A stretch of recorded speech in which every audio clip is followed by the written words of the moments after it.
Nabi SAW memang tak bagi kita cela orang lain, ya. Bahkan Nabi SAW menganggap perbuatan mencela ni adalah perbuatan yang bukan daripada perbuatan orang Islam.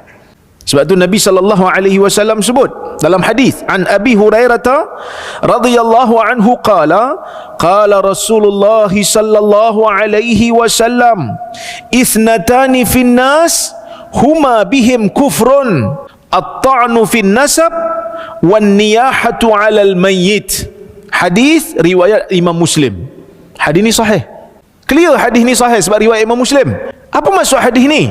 Abu Hurairah kata, Nabi sallallahu alaihi wasallam bersabda, "Isnatani fin nas." Dua perbuatan pada manusia, huma bihim kufrun, yang kalau dilakukan oleh manusia itu kufur. Dua benda ni pada manusia jadi kufur, jadi kafir. Apa dia? At-ta'nu fin nasab, perbuatan mencela pada nasab orang. Tengok orang ni, alah keturunan kau ni keturunan teruk, kan? Kita pun kadang-kadang buat benda yang sama juga. Tengok muka orang tu macam ni sikit, bangla, dengan gaya, dengan niat untuk merendahkan. Ini bukan perbuatan orang Islam. Wan niyahatu 'alal mayyit, dan perbuatan meratap ke atas mayat. Hadirin mukminin dan mukminat yang dirahmati oleh Allah Subhanahu wa taala sekalian, lafaz hadis ni menjelaskan pada kita dua perbuatan ni salah. Yang ni senanglah untuk kita terima, memang Nabi tak bagilah. Cela nasab orang memang berdosa. Kerana dalam hadis lain Nabi sallallahu alaihi wasallam menyebutkan, dalam hadis lain Nabi sebut manusia ni sama je.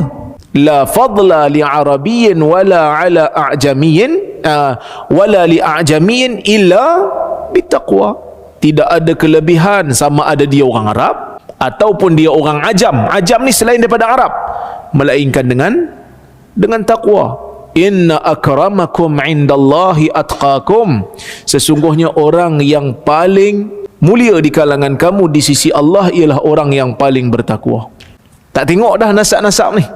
Man bata'a bi'i amalu lam yusri' bihi nasabuh. Dalam hadis Nabi sebut, sesiapa yang amalan dia lembab, nasab dia tak boleh bagi laju. Maksudnya kalau amalan dia lambat, jadi malas nak beramal, nasab tinggi macam mana pun tak berguna. Bahkan dalam Al-Quran Allah Ta'ala tunjuk anak Nabi sendiri, anak Nabi Nuh, tak beriman dengan dia, kan? Maksudnya nasab, antara nasab yang terbaik lah nasab Nabi, bapa Nabi. Anak tak mau ikut, anak tak selamat. Ni nak sebut ni, kan? Sebab kadang-kadang orang hari ni duk tengok nasab, kan, duk tengok dia ni keturunan Nabi. Kita hormat keturunan Nabi, tapi mau keturunan Nabi ni patut lebih utama untuk ikut Nabi. Tapi kalau keturunan Nabi tak ikut Nabi, tak bolehlah nasab dia nak bantu dia. Kerana Abu Lahab pun tak selamat, kerana Abu Talib pun tak selamat. Sedangkan kedua-duanya itu mempunyai nasab yang sangat dekat dengan Nabi Muhammad sallallahu alaihi wasallam, kan? Sebab hari ni orang dia tak tengok dah hujah-hujah ni. Dia tengok apa? Dia tengok kalau depan tu ada nama keturunan Nabi sikit, okey lah ni, kan? Kita tak mau. Kita mau tengok hujah. Kalau dia bukan keturunan Nabi, dia bawa hujah yang betul, maka dia betul. Amalan dia baik, maka kita kata dia saleh.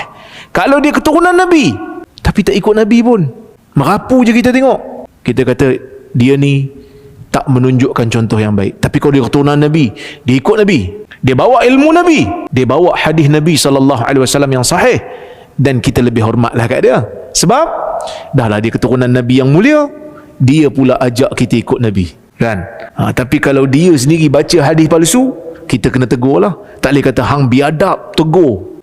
Dia ni keturunan Nabi tau, hang keturunan siapa? Hang mamak diam. Kita kata hadis palsu tu penghinaan pada Nabi SAW.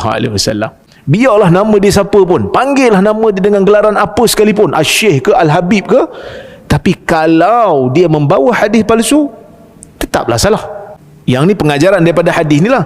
Kita yang nak bela ni pun kena tengok balik lah, aku ni nak bela dia ke nak bela Nabi? Sebab kadang-kadang kita ni dalam nak membela individu, kita lupa nak bela Nabi SAW, kan?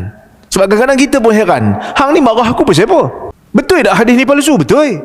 Dah tu? Iyalah, kalau hadis ni palsu sekalipun biarlah dia baca, yang penting pengajaran. Tak, benda tu salah, kena bagi tahulah salah. Sebab kadang-kadang dia tak boleh terima sebab taksub je, bukan sebab apa pun. Ketasuban menjadikan orang tak boleh terima teguran itu.